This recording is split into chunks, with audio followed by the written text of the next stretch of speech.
Hagai pasal 2, kalau Anda sudah buka, saya berikan sedikit background. Hagai adalah seorang nabi di perjanjian lama yang pulang bersama-sama dengan orang buangan setelah mereka diasingkan di Babilonia selama 70 tahun, nggak tanggung. Lalu mereka kembali atas titah Darius. Dan waktu mereka sampai di Yerusalem, mandat mereka dari Tuhan adalah membangun bait suci. Baitnya Salomo yang runtuh. Tapi mereka nggak langsung merampungkan misi Tuhan. Mereka terjebak dalam urusan yang sifatnya mendesak menurut mereka, kebutuhan sehari-hari. Mereka lupa visi misi mereka sebagai umat pilihan Allah. Nah, Hagai ini dipakai Tuhan untuk mengingatkan bahwa umat Tuhan punya tujuan. Bukan hanya minum dan makan, kawin punya anak, bertahan di tengah wabah, hidup sebisa mungkin selamanya di bumi, sehat walafiat, mati masuk surga.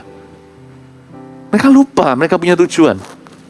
Hagai dipakai Tuhan untuk mengingatkan, memberikan pada mereka suatu peluru indah supaya mereka tidak tersesat dalam perjalanan hidup mereka.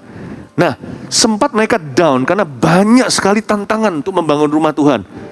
Dan hari ini aplikasi dalam kehidupan kita bukan membangun bangunan atau gedungnya. Gedung hanyalah alat saja.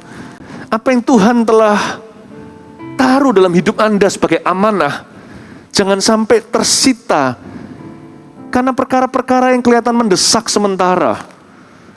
Nah, lalu ketika mereka mengalami tantangan, bangunan itu tidak rampung-rampung, mereka down. Kita lihat ayat ke-1 ya. Kemegahan bait suci yang baru. Pada tahun yang kedua, zaman Raja Darius, dalam bulan yang ke-7, pada tanggal 21 bulan itu, datanglah firman Tuhan dengan perantaraan Nabi Hagai, bunyinya,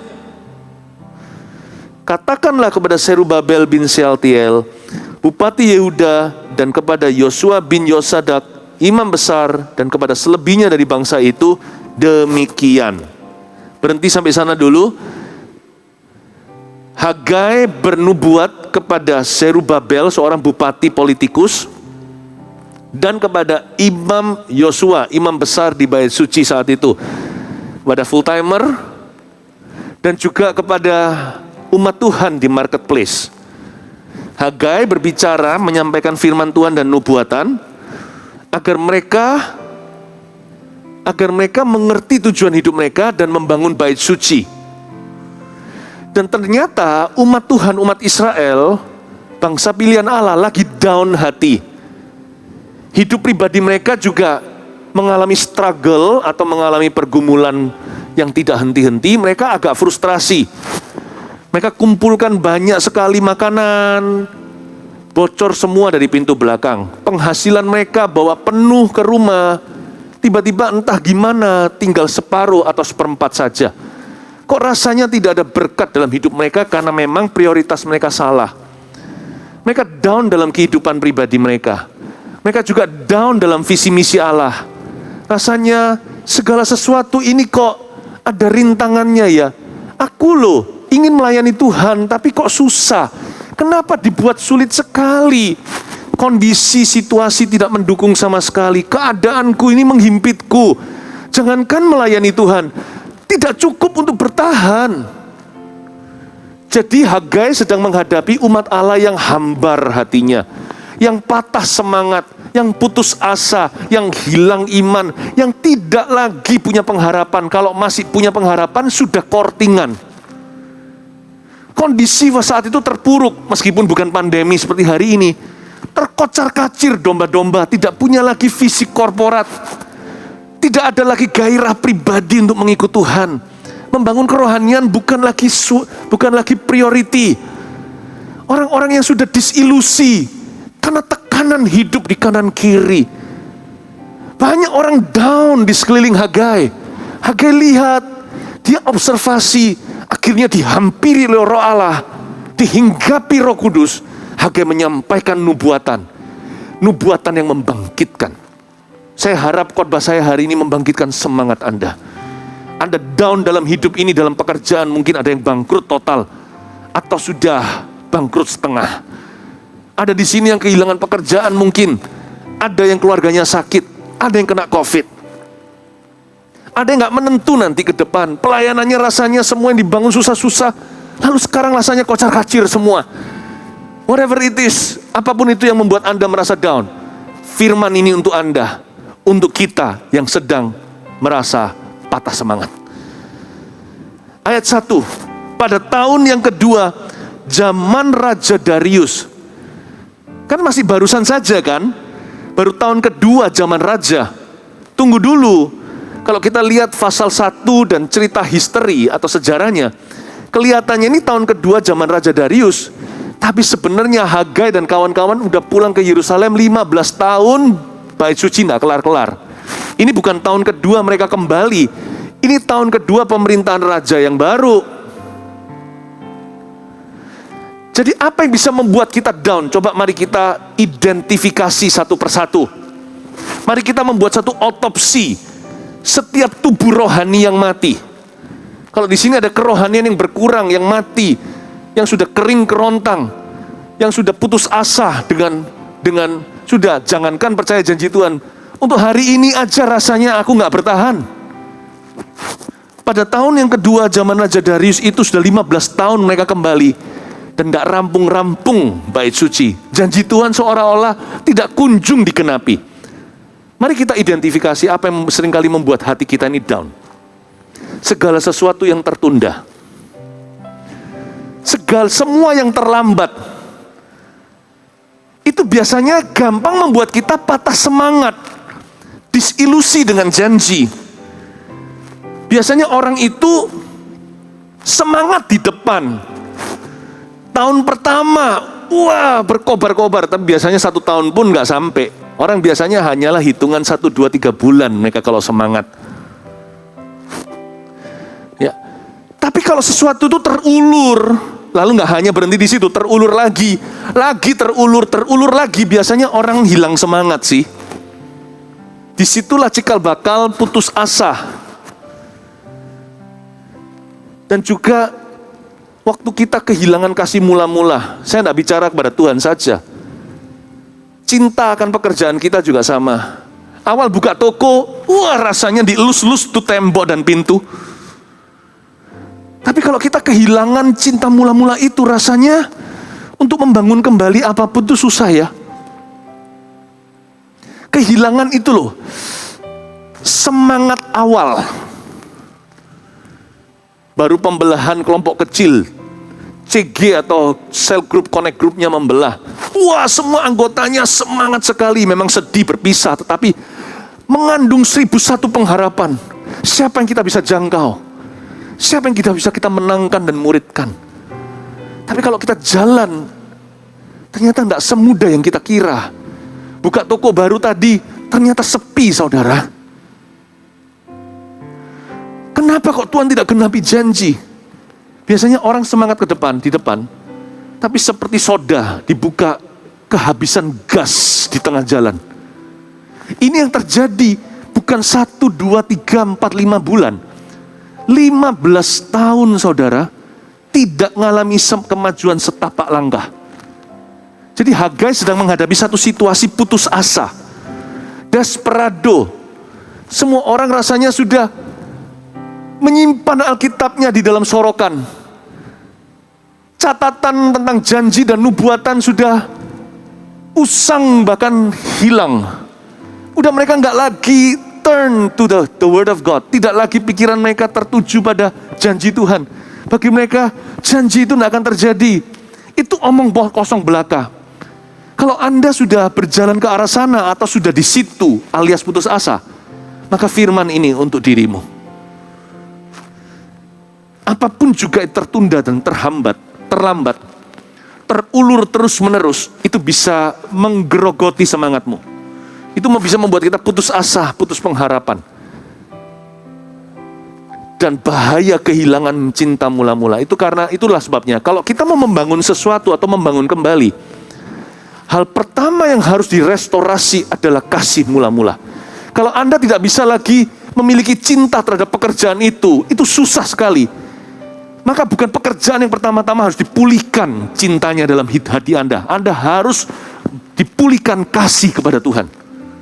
Siapa pulih dengan Tuhan, pulih dengan segala sesuatu nantinya. Tuhan itu oyot akar dan fondasinya. Jadi kalau di sini ada orang yang patah semangat, gak usah langsung dibengkelkan semangatnya. Biarkan semangatmu patah. Tapi jangan sampai hubunganmu putus dengan Tuhan Yesus. Bangun kembali dengan Tuhan, semangatmu akan tersambung. Apapun juga yang menjadi cinta mula-mulamu yang sekarang hilang akan kembali tanpa Anda undang. Kuncinya adalah membangun kembali hubungan pribadi dengan Tuhan. Membangun kembali keintiman dengan Roh Kudus. Membangun kembali rasa percaya pada firman Tuhan.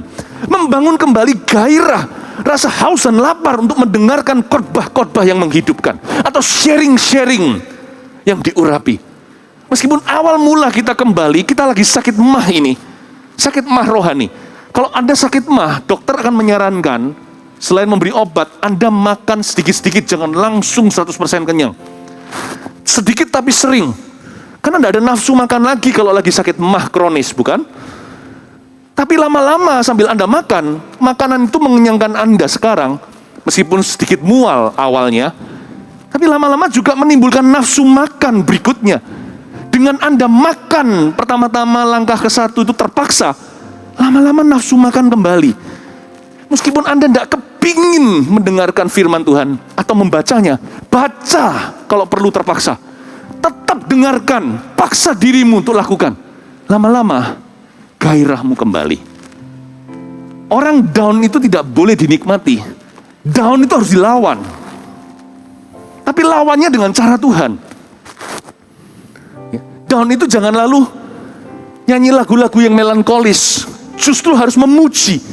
Hati ini harus diangkat ke hadirat Allah.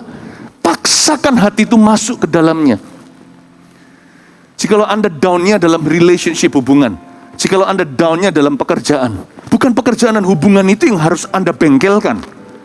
Bawa hatimu pada Tuhan, itu akan selesai sendiri. Itu akan kembali, itu akan pulih. Cara melawan down itu bukan melawan down-nya. Cara melawan down adalah go up to Christ. Naik ke Kristus. Naik banding ke Tuhan. Hatimu akan hidup kembali. Amin. Ya.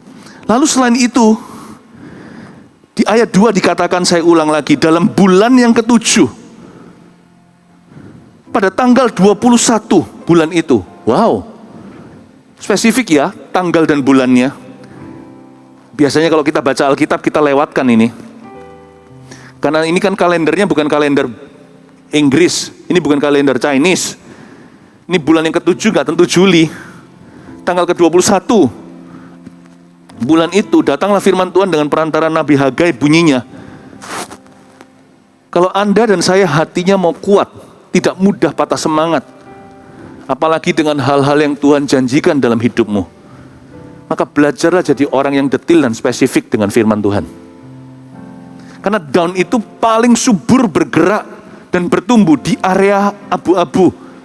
Di area perasaan yang tidak terbukti. Down itu paling cepat merambat di dalam wilayah yang sangat umum. Jangan karena gini ya, orang itu, kita ini biasanya down kalau kita itu pukul rata. Contohnya, semua orang tidak cinta saya. Ketika kita berkata semua orang tidak cinta saya, itu nggak betul. Meskipun hari-hari ini semua orang memusuhimu, Anda kan tidak kenal semua orang di seluruh bumi. Jadi kalimat itu memukul rata, disitulah down bekerja. Semangat kita itu dibunuh karena kita nggak spesifik. Karena kita nggak detil. Dan ketika kita membesar-besarkan perkara, aku adalah orang yang paling kasihan di seluruh bumi. Sudahkah kita bertemu semua orang? Ketika telinga kita mendengar itu, masuklah tipu muslihat. Kalau down itu bekerja di dalam membesar-besarkan perkara. Down itu bekerja dengan hebat ketika kita itu memukul rata. Berarti obatnya untuk semangat adalah spesifik dengan firman Allah. Detil dengan firman Tuhan. Jangan ingati yang abu-abu. Ingati yang hitam di atas putih, yaitu firman tertulis. Biasakan di tahun 2021, otak dan benak akal budi kita ini gampang dan sering sekali untuk memorize the scriptures. Untuk mengingat firman Tuhan. Anehnya, lucunya hari-hari ini kalau anak-anak muda nonton drama Korea, bisa ngomong bahasa Korea. Kalau saya Korean kan cuma taunya bibimbap. Itu pun dari menu kalau di restoran Korea. Atau makanan-makanan. Mereka bisa ngerti banyak bahasa karena kita sering menonton, kita pun bicara bahasanya. Siapa yang sering baca Alkitab harus bicara bahasa Alkitab. Memorize the scriptures. Be specific. Catat tanggalnya. Anda dapat ayat itu kapan, di mana.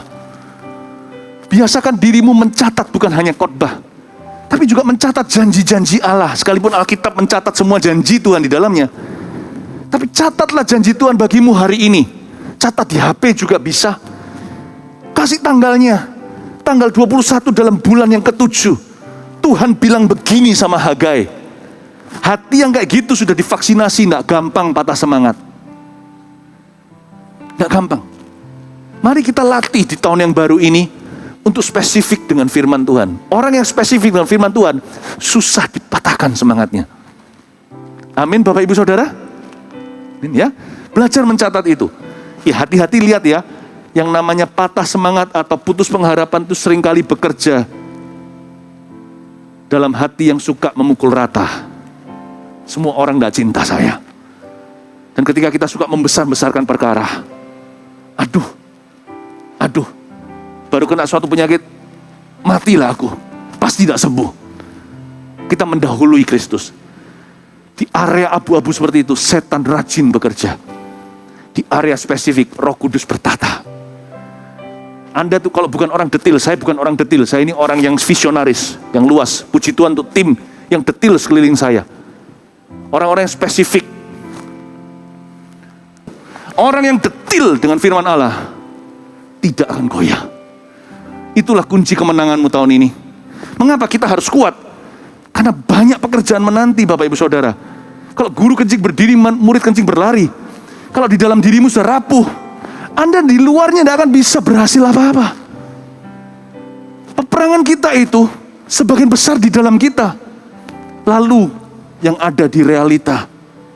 Kalau kita kalah di dada, kita akan kalah di dunia. Itulah sebabnya anak Tuhan harus ambil senjata. Pedang roh itulah firman Allah. Jangan jadi manusia yang biasa-biasa kalau mendengar khotbah. Ingati dari khotbah yang itu, kalimat ini untuk aku, meskipun semua itu memberkati aku, ini kalimat pilihan dari Tuhan untukku hari ini. Be specific, detail. Dengan Yesus selalu spesifik. Kalau saya berdoa, saya tidak takut kalau doa saya nggak dijawab. Saya doa sama Tuhan itu spesifik, saya minta apa. Saya akan sangat detail, meskipun saya harus lapang dada untuk bisa menerima apapun jawabannya. Spesifik bisa salah. Tapi kalau saya umum, saya salah juga saya nggak akan sadar. Benar salah, tidak akan ingat nanti, karena doa saya umum asal-asalan. Kalau Anda tahun ini mau mengalami breakthrough dalam doa, apalagi nanti puasa, jangan takut kita tuh detil dengan ekspektasi kita. Meskipun nanti Tuhan bisa berkata tidak terhadapnya. Atau Tuhan berkata, ada jalan yang lain. Jalanku lebih tinggi dari jalanmu. Nggak apa-apa. Doa, firman, itu harus detil. Saya nggak takut salah. Ini Roh Kudus atau saya. Saya nggak takut orang lain berkata, tapi nanti kalau Tuhan jawabnya beda. Nggak apa-apa. Kalau Tuhan jawabnya beda, saya ngerti kalau Tuhan jawabnya beda daripada kalau kamu berdoa asal-asalan, umum saja, dana umum nih. Tuhan jawab gak jawab, tidak ada rekodnya. Tahun ini, jangan permukaan, jangan asal-asalan, jangan umum. Menyelamlah dalam firman. Amin. Saya kalau ngajarkan firman Tuhan juga gak mau asal-asalan. Saya ajarkan yang saya tahu dan saya korek-korek di dalam hati saya untuk saya korek-korek masuk ke dalam hati Anda.